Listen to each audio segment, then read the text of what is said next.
Bonsoir, bonsoir tout le monde. J'espère que vous allez bien. Donc ce soir, on va faire une petite formation exclusivement en tout cas sur l'invitation. Donc on a vu déjà une prémisse de l'invitation dans la première vidéo de formation que j'ai faite sur les principes de base.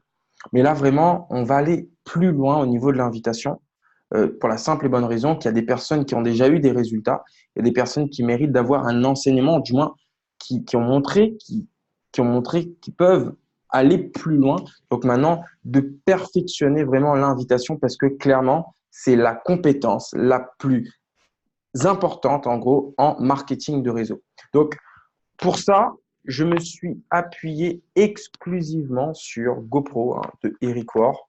Voilà, j'ai vraiment, je vais pas dire analysé, mais j'ai repris en fait le chapitre 5 donc qui est sur inviter vos prospects à découvrir votre occasion d'affaires.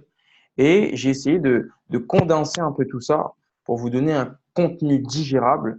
Et vraiment, l'idée, c'est de ne pas faire d'interprétation, c'est vraiment de vous retransmettre au maximum le maximum d'informations. Donc, déjà, petite introduction sur l'invitation. Donc, pour Eric Worre, donc tout ce que je vais dire vient de son livre. C'est de loin l'habileté la plus importante dans cette industrie. Il qualifie cette habileté de passerelle vers le MLM, d'accord? Parce que clairement, c'est indispensable et sans invitation, ben, personne jamais ne rencontrera votre occasion d'affaires. Donc, comme nous tous, il a commencé incompétent. Comme il le dit, je cite, j'étais comme un chasseur dans le but de tuer un éléphant. Voilà. Et c'est les raisons pour lesquelles tout le monde le fuyait. Donc, le but, ce n'est pas de vouloir faire rentrer les gens, de dire, voilà, de tirer sur tout ce qui bouge. Non, il y a une autre démarche à faire et ça, vous allez le découvrir tout de suite. Donc voilà. Et il a commencé à observer les pros, en fait. Il a commencé à observer les pros. Il a remarqué qu'ils se comportaient non pas comme des chasseurs, mais plutôt comme des agriculteurs. En fait, les pros gagnent la confiance des gens, en fait, et leur transmettent vraiment la foi qu'ils ont en leur pu. Désolé, j'ai eu un coup de fil. Donc, du coup, pour reprendre, c'est très simple. L'objectif, c'est d'informer sur ce que vous avez à offrir. Puis, laissez vos prospects décider de ce qu'ils veulent en faire. Donc, tissez des liens avec les gens, puis offrez des solutions pleines de bon sens à leurs problèmes. C'est tout ce que vous avez à faire. Donc, voilà. Donc, ça, c'était pour l'introduction. Maintenant, il y a deux façons de promotionner votre occasion d'affaires. D'accord? Les pros ne promotionnent pas leurs produits aux occasions d'affaires. Ils s'y prennent de deux façons différentes. Donc, la première, inviter les prospects à un événement. Donc, un tête-à-tête, soit vous avec votre prospect ou vous et votre upline, donc un membre de l'équipe avec votre prospect, une conférence téléphonique, encore une fois, vous deux ou à trois avec votre prospect, une rencontre dans un hôtel ou un congrès, voilà. Donc, en gros, ce qui va permettre de gagner, encore une fois, l'objectif, c'est de gagner la confiance de la personne qui est en face de vous. La deuxième façon qu'il y a, c'est d'inviter vos prospects à examiner un outil. Donc, une vidéo, et puis voilà, ça dépend en fonction de la technologie que vous avez. Donc, nous, on a le IG Side qui est excellent. C'est des présentations en interactif. D'ailleurs, il va falloir que on fasse un zoom là-dessus parce que une formation là-dessus, c'est extrêmement puissant. Et d'ailleurs, moi-même, il faut que j'apprenne à vraiment bien l'utiliser. Et voilà, donc du coup, mais voilà. Mais quand même, parmi ces deux méthodes, le plus efficace reste, bien évidemment, inviter vos prospects à des événements. Donc là, vous pouvez encore une fois utiliser les systèmes. Donc pour ceux qui sont à La Réunion, les présentations qui se passent, qui sont organisées par Corinne Salé. Il y en a deux dans le sud, donc sur Saint-Pierre, une fois par mois sur Saint-Joseph et une fois par mois dans le nord. Enfin, pour ceux qui sont sur Montpellier et sur Paris, il y a évidemment ce que je fais sur Montpellier et puis le système qu'Abderrahmane a créé directement sur Paris. Donc, pourquoi en fait les événements sont ce qu'il y a de plus efficace? Parce qu'il y a ce qu'on appelle la social proof, la preuve sociale. Ça va permettre à vos prospects tout simplement de pouvoir ressentir l'enthousiasme directement dans la salle, des gens qui travaillent avec la société. Ça va permettre également de voir les gens qui sont engagés, les gens qui ont évolué dans la société, les gens, voilà, de voir des gens comme eux évoluer, atteindre des rangs et puis avoir des résultats au niveau des commissions, etc. Et puis, directement, il pourra voir surtout comment il sera accompagné. Parce que clairement, la majorité des gens commencent incompétents. Donc voilà, maintenant, pour les personnes, peut-être que chacun a le droit de trouver, encore une fois, sa façon d'inviter les gens. Voilà. Apprenez aussi à utiliser les vidéos qu'il y a. Donc, il y a quoi comme vidéo à l'heure actuelle? Il y a la vidéo de Luxury Experience qui a été faite donc à Cancun, qui va permettre de vraiment plonger vos prospects dans l'atmosphère d'iBoomerang lorsqu'on fait une Luxury Experience tout simplement. Il y a également, là ce qui nous concerne un peu plus, ce qui s'est passé le premier jour, donc le 1er mai, avec la venue d'Holton à Paris. Donc ça permet de voir que voilà, Holton Bugs est venu à rencontrer les premiers membres de l'équipe. Il y a également la vidéo Vision de Vegas. Ça aussi, c'est un outil. Voilà. Et puis, bien évidemment, il y a des vidéos de présentation en anglais et en français qui traînent sur YouTube également que vous allez pouvoir utiliser. Donc, pourquoi on parle de technologie, de vidéo, etc. Parce que voilà, clairement, c'est une des choses les plus importantes que Eric Worre a découvert. En fait, c'est grâce à ça qu'il a pu faire exploser son organisation. D'accord? Sa stratégie est très simple. Apprendre à ses partenaires tout simplement à visionner une vidéo, d'accord? Apprendre à ses partenaires, pardon, à demander aux gens de visionner une vidéo, à les inviter à un événement par la suite, donc que ce soit présentation publique ou autre, et enfin, apprendre à ses partenaires à enseigner à faire la même chose à ses équipes. Donc voilà, tout simplement. Et voilà, l'idée, c'est que vous ne ferez pas d'exposé aux gens et vous ne tenterez pas de les éblouir avec votre sagesse. Donc là, c'est les mots clairement explicites de Eric Worre, qui vous dit qu'en gros, on n'a pas de leçon de morale à donner aux gens. Voilà. La formule du succès, en fait, repose dans une phrase. C'est la capacité de constituer une grande équipe qui effectuera avec constance, quelques activités simples sur une longue période de temps. C'est aussi simple que ça. Faire une invitation à regarder une vidéo, puis l'inviter à un événement, donc c'est un suivi. Puis, tout simplement, enseigner aux gens à faire la même chose. Donc, ce n'est pas chronophage, on n'est pas sur forcément pour l'instant, voilà, il ne parle pas de mise en place de système, utiliser le système et les outils qu'il y a dans le système. Donc maintenant, je vais vous énoncer les 4 règles fondamentales pour une invitation. Donc, pour ceux qui ont le livre, c'est à la page 61, donc voilà, où déjà on va voir la première règle. La première règle, en fait, c'est très simple, c'est se détacher émotionnellement du résultat. Donc, je vais vous lire rapidement le passage. Vous devez vous détacher du résultat sur le plan émotionnel. C'est extrêmement important. Rappelez-vous que votre but initial est de renseigner et de faire comprendre.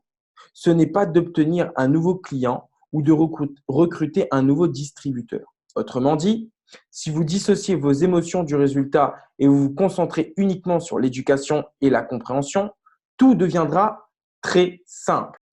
Cela semble facile, mais ce ne l'est pas. Nous nous engageons tous dans ce secteur d'activité avec l'espoir de recruter quelques excellents distributeurs. Et il est difficile de se défaire de ces attentes.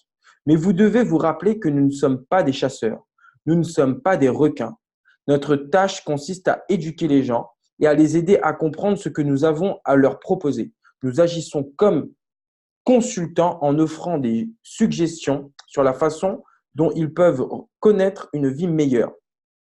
Si vous ne visez qu'à obtenir un client ou un nouveau distributeur, vous serez constamment déçu et vous ferez fuir vos prospects. Si vous misez plutôt sur l'éducation et la compréhension, vous vous amuserez et vos prospects apprécieront l'expérience. Donc voilà, retenez que tout simplement, on n'a pas à être frustré lorsque ben, on a une personne qui ne veut pas découvrir l'affaire ou alors on a une personne qui tout simplement est un peu réticente. Voilà, prenez du recul. Il y a des gens peut-être qui ont connu des mauvaises expériences par rapport à ça ou peut-être il y a des gens qui ont entendu des histoires qui leur font peur à l'heure actuelle et qui n'osent pas ou qui attendent plus d'informations, être plus rassurés tout simplement. Le deuxième point fondamental, c'est tout simplement de rester soi-même. Et voilà, ça, c'est un point très court, mais très, très important. Donc, il le dit, soyez vous-même. Tant de gens essayent de devenir quelqu'un d'autre lorsqu'ils commencent à lancer des invitations et cela rend tout le monde mal à l'aise. Donc, soyez vous-même, efforcez-vous de donner le meilleur de vous-même. Donc, oui, on est dans une industrie où il faut s'inspirer des gens. C'est très important. Contrairement à l'école, là, on peut copier.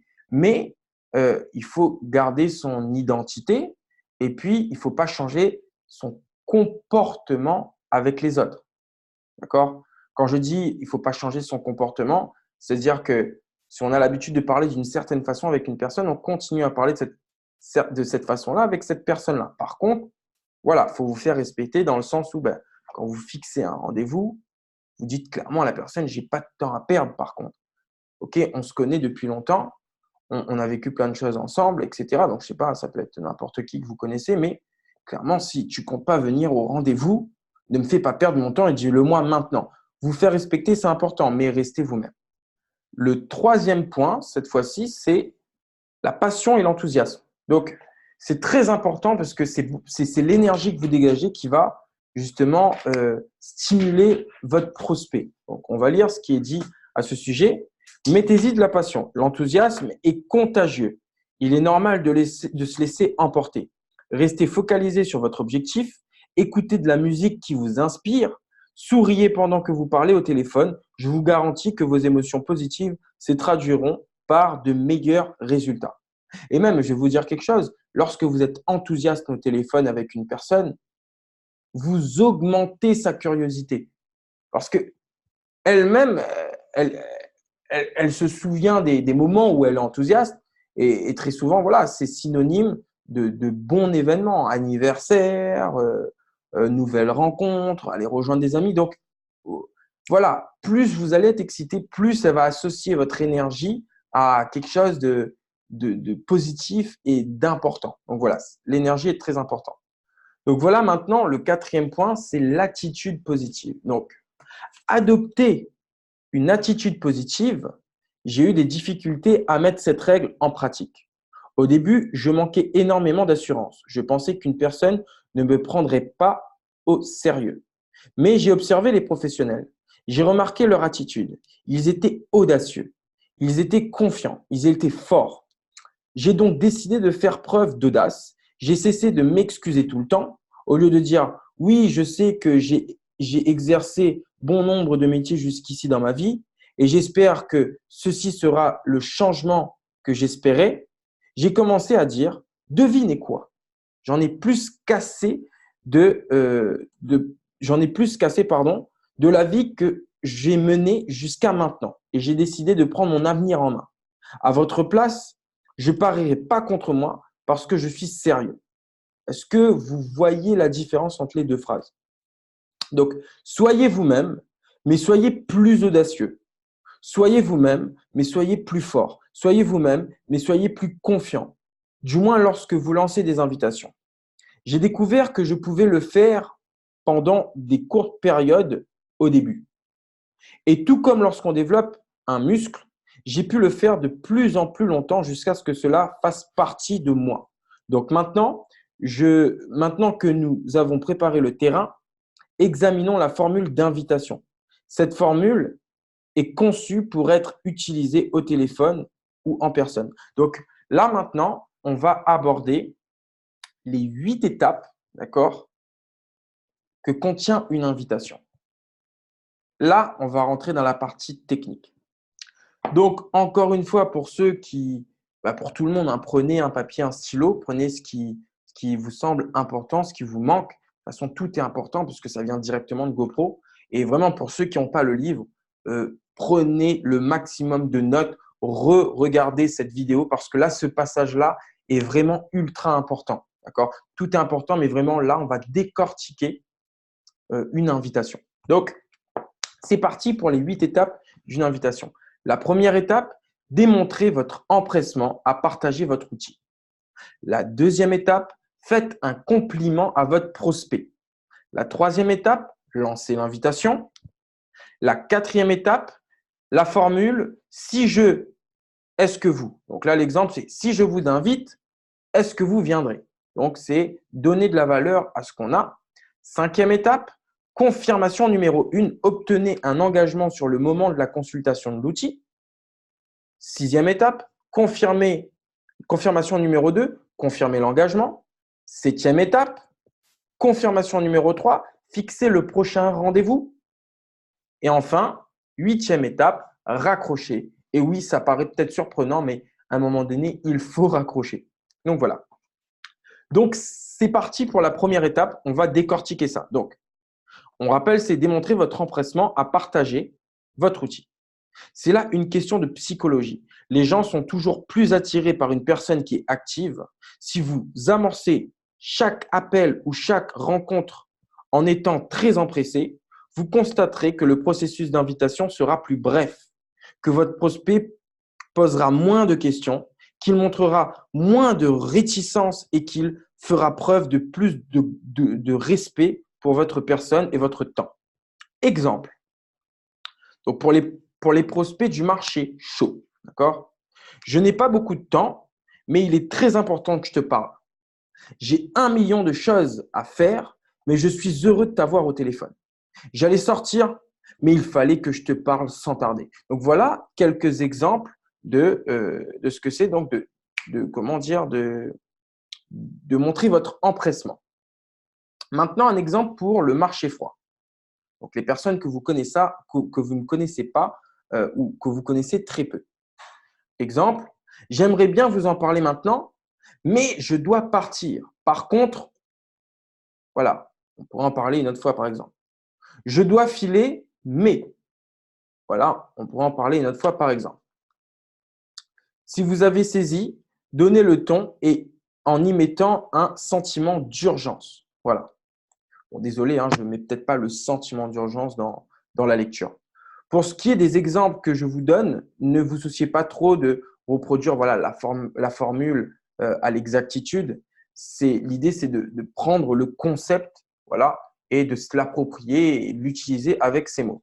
Maintenant, le deuxième point, faites un compliment à votre prospect. Donc, cette étape est vraiment cruciale, d'accord? Un compliment sincère, bon, il doit l'être, hein, il doit être sincère. Ça ouvre la porte à une véritable communication et rendra votre prospect beaucoup plus réceptif. C'est toujours plus facile à une personne d'écouter quand on s'intéresse à elle et quand on met en avant ses qualités. Donc, quelques exemples pour les prospects, encore une fois, du marché chaud. Tu as très bien réussi et j'ai toujours respecté ta façon de brasser les affaires. Ça, c'est une sorte de compliment. Encore une fois, un autre compliment, tu m'as toujours apporté ton soutien et je l'apprécie beaucoup. Donc ça, c'est excellent pour les membres de votre famille. Le genre de compliment. Après, à vous de voir comment vous voulez complimenter votre prospect. Tu as vraiment le sens des affaires et tu peux voir des choses qui m'échappent parfois. Donc, c'est un autre exemple. Là, maintenant, on va passer aux exemples de marché froid. Vous m'avez offert l'un des meilleurs services que j'ai jamais reçus. Voilà, par exemple, encore une fois, vous êtes très intelligent. Puis-je vous demander ce que vous faites dans la vie? Voilà, c'est un moyen toujours de faire un compliment, d'engager la discussion. Ou alors encore, grâce à vous, cette expérience a été fantastique. Donc, voilà, hein, peu importe, une personne que vous avez rencontrée, etc. Donc, le compliment doit être sincère et trouver une chose pour laquelle vous pourrez honnêtement complimenter votre prospect et servez-vous-en. Donc, voilà, vraiment, c'est d'analyser les situations que vous rencontrez avec les gens, repenser à ce que vous avez vécu avec les gens et trouver tout simplement des compliments que vous pourrez faire tout simplement. Si vous étudiez les pros, vous verrez qu'ils mettent toujours les gens de bonne humeur grâce à des éloges honnêtes et sincères. Cela favorise les relations, cela ouvre l'esprit des gens et surtout cela contribue à l'atteinte de notre but qui est de renseigner et de faire comprendre. Donc voilà ce qui est pour le deuxième point, donc faire un compliment à votre prospect. Maintenant, on va voir le troisième point qui est lancer une invitation. Une fois que vous avez mis en place les deux premiers points, on y passe. Donc ici, il n'y a pas de solution unique. Trois types d'approches s'offrent aux professionnels du marketing relationnel. La première, l'approche directe. Donc c'est très souvent ce qui est le plus utilisé par les networkers en général. Là, un exemple, donc ça ressemble à quelque chose comme ça. J'ai trouvé un moyen pour que vous deveniez riche. Voilà, ça c'est quelque chose de direct. Laissez-moi vous expliquer, blablabla. Voilà. Je comprends qu'on puisse être passionné, mais vraiment, qui sera excité par une telle entrée en matière, à moins que l'appel ne vienne d'un millionnaire. Donc voilà, très souvent, on fait des approches directes, mais étant pas professionnel au départ, on s'y prend mal. Mais cela ne veut pas dire, donc là il le dit, cela ne veut pas dire que l'approche directe n'est pas efficace, car elle l'est. Donc, elle occupe même une place importante dans le processus de l'invitation, mais elle doit être réservée aux gens qui vous connaissent et vous respectent. Aux gens, enfin voilà. Donc, quelques exemples d'approche directe. Voilà, pour le marché chaud, encore une fois, lorsque tu m'as dit que tu étais… Attendez, excusez-moi. Donc, lorsque tu m'as dit que tu détestais ton emploi, que tu avais besoin d'argent, c'est des exemples, que tu voulais déménager, étais-tu sérieux ou faisais-tu seulement une blague? Donc, ils diront presque toujours qu'ils étaient sérieux. Donc, fantastique, j'ai trouvé un moyen pour que tu obtiennes ce que tu veux, pour que tu trouves une solution à ton problème, pour que tu atteignes ton but. Donc, cet exemple-là vraiment est valable lorsque on connaît le besoin du prospect, tout simplement. Donc, soit sur ses insatisfactions, sur ses besoins, sur ses désirs, etc. Ensuite, vous pouvez enchaîner sur quelque chose comme « Je crois que j'ai trouvé un moyen d'améliorer grandement notre situation financière. Lorsque je me suis demandé qui pourrait faire fortune avec cette entreprise que j'ai découvert, j'ai pensé à toi. » Donc voilà, il y a différentes façons d'amener la chose. Es-tu toujours à la recherche d'un emploi? J'ai trouvé un moyen qui nous permettrait de créer une entreprise fantastique sans tous les risques qui sont généralement associés. Donc là, c'est vraiment pour le marché chaud. Je vous donne vraiment tous les exemples. Laisse-moi te poser une question. Ça restera entre nous. Si tu pouvais avoir ta propre entreprise et travailler à temps partiel, à ton domicile, et gagner autant d'argent que tu le ferais en travaillant à temps plein, est-ce que ça t'intéresserait? Voilà des types d'invitations. Maintenant, quelques exemples pour le marché froid. Avez-vous déjà songé à diversifier vos sources de revenus? Vos perspectives de carrière demeurent-elles ouvertes? Envisagez-vous de faire ce que vous faites actuellement jusqu'à la fin de votre carrière? Vous pouvez conclure en entrée de matière ou toute variante de celle-ci en disant au prospect de votre marché froid: j'ai une proposition qui pourrait vous intéresser.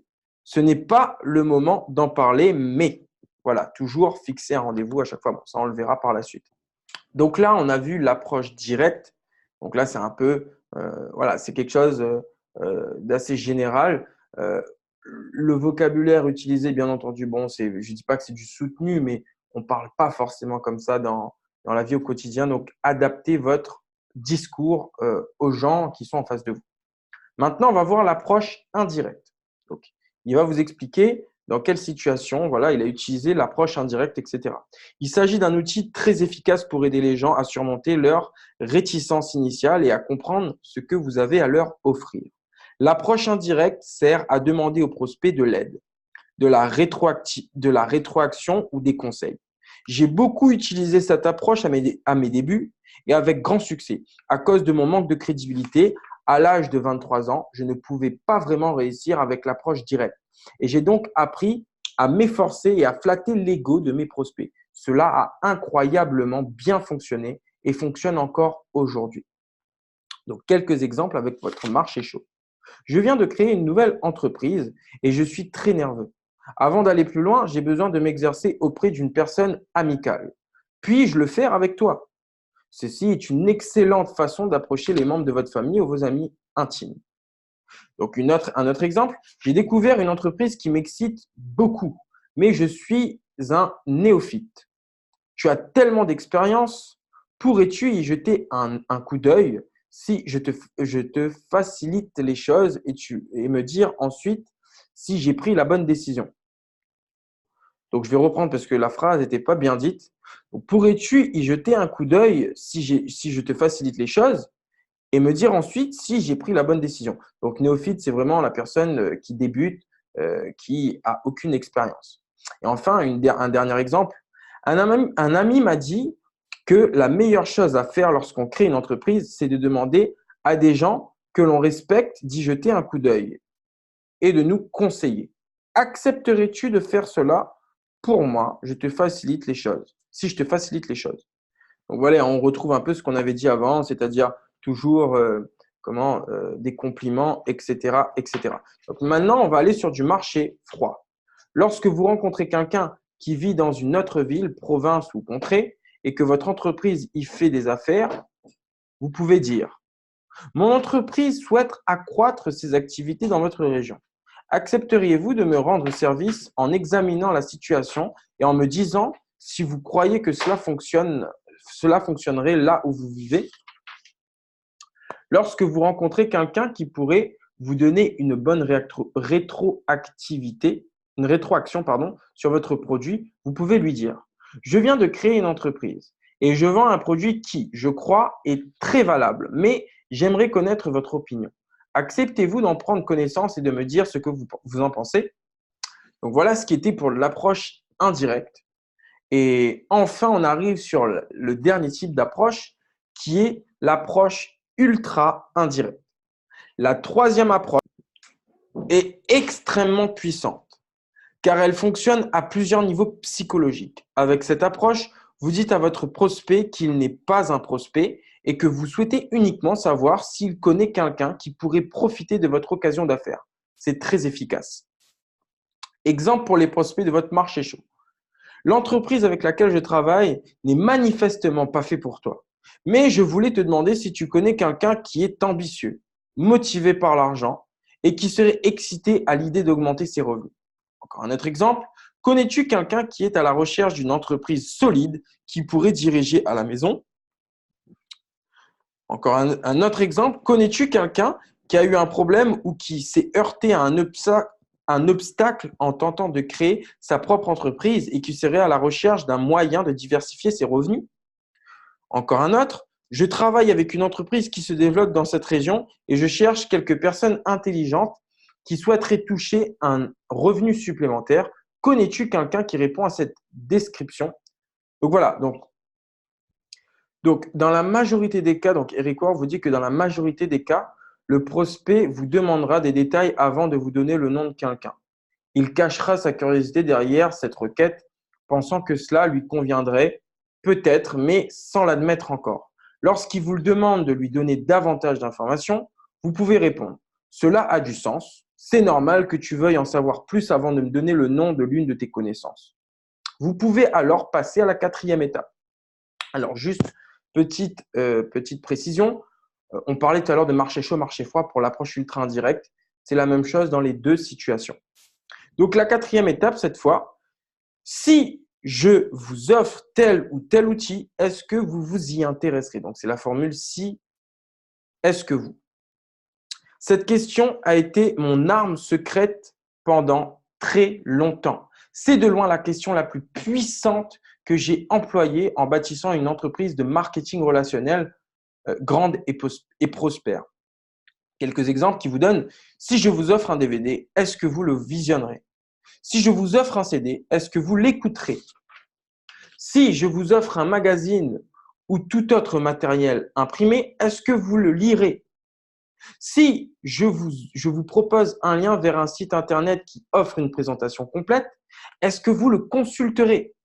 Si je vous propose un séminaire en ligne offert sur invitation seulement, est-ce que vous y participerez? Si je vous invite à une conférence téléphonique à 3, est-ce que vous y participerez? C'est une question qui est extrêmement efficace et ce pour plusieurs raisons. La première, elle est bilatérale.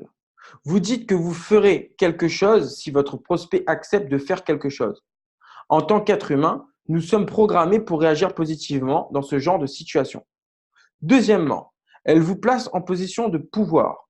Vous avez le contrôle. Vous ne mendiez pas. Vous ne demandez pas de faveur. Vous offrez tout simplement une valeur d'échange. Troisièmement, tout simplement, cela signifie que vous avez quelque chose de valable à offrir. Vous dites que vous ferez quelque chose, mais uniquement si l'interlocuteur s'engage lui aussi à faire quelque chose en échange. Lorsque vous donnez de la valeur à ce que vous avez, les gens vous respectent. Donc, Eric Rohr vous explique par la suite qu'à ses débuts, tout simplement, il ne connaissait pas cette question-là. Et il disait des trucs du genre, je veux vraiment, vraiment, vraiment que vous regardiez ma vidéo, essayez mon produit, écoutez mon CD. Et en fait, tout simplement, cela le positionne sur, sur une approche psychologique faible. Mais si vous dites, si vous utilisez, si je, est-ce que vous entamez une conversation professionnelle. Et c'est ça le plus important. L'attitude verbale. Si vous dites je veux vraiment, vraiment, vraiment, vous avez l'air désespéré. Et un distributeur désespéré n'est pas attirant. Si vous avez déjà utilisé cette approche, vous savez de quoi il veut parler, tout simplement. La question, si est-ce que vous, donne des résultats. Elle pousse les gens à dire oui. Elle aide les prospects à voir d'un autre œil, ce que nous avons à leur offrir. Rappelez-vous que notre but est de renseigner et de faire comprendre. La question, si est-ce que vous nous aide à atteindre ce but. Donc, si vous avez commencé l'appel en laissant entendre que vous êtes très empressé, que vous avez complimenté votre prospect, que vous avez lancé une invitation et que vous avez demandé si je, est-ce que vous, la réponse de votre prospect sera presque toujours oui. Et vous pourrez passer à la 5e étape. Si votre prospect vous demande davantage d'informations avant d'accepter, répondez-lui simplement, je comprends que vous vouliez en savoir plus, mais tout ce que vous cherchez se trouve dans le DVD, dans le CD, dans le matériel imprimé, sur le site, lorsqu'il va assister à la présentation, à la rencontre téléphonique, etc. Le moyen le plus rapide de vraiment comprendre ce dont je parle est de consulter le matériel, d'assister au rendez-vous. Donc, si je vous le donne, est-ce que vous le consultez, vous l'examinerez? Si je vous invite dimanche 18 mai, est-ce que vous viendrez? S'il dit non, remerciez-le de vous avoir consacré du temps, de son temps, et puis il faut passer tout simplement à autre chose. Donc après la formulation si est-ce que vous, qui est la 4e étape, on a la 5e étape qui est la première confirmation. Et en gros, obtenir un engagement sur la consultation de l'outil, sur la consultation tout simplement de la présentation, etc. Vous avez demandé si est-ce que vous, et votre prospect a répondu oui. La prochaine étape consiste à obtenir son engagement à consulter votre matériel. Quand pouvez-vous pouvoir visionner sans faute le DVD? Quand pensez-vous écouter sans faute le CD? Quand auriez-vous une disponibilité pour un rendez-vous? Voilà, plusieurs exemples. Ne lui suggérez pas un moment précis. C'est une autre erreur que j'ai faite au début de ma carrière. Posez-lui tout simplement la question et attendez sa réponse. Cette question lui fait penser à son emploi du temps, à ses autres engagements. Il trouve du temps pour examiner votre outil et vous précise le moment où il le fera. Autrement dit, tout devient réel. Il se projette. Lorsque vous avez demandé si je, est-ce que vous, et qu'il a répondu oui, vous parliez d'un jour prochain. Lorsque vous obtenez son engagement sur le moment de la consultation, cela commence à être réel. La seule chose qui compte, c'est qu'il précise un moment, peu importe lequel, laissez-le penser à son emploi du temps. Il vous dira quand est-ce qu'il pourra consulter votre matériel. Environ 90% du temps, il vous donnera une réponse. Les autres 10% du temps, il restera vague et vous dira quelque chose comme « j'essaierai de le faire un de ces jours ou un de ces quatre ». Si c'est le cas, alors dites-lui « je ne veux pas perdre mon temps je ne veux pas perdre mon temps ni vous faire perdre le vôtre. Pourquoi ne pas fixer dès maintenant le moment où vous consulterez sans faute ce matériel ?» Rappelez-vous qu'il a déjà accepté de le faire à l'étape numéro 4. Vous ne faites que confirmer le moment de la consultation. Ça, c'est extrêmement important. L'important ici, c'est qu'il a maintenant dit oui à 2 reprises.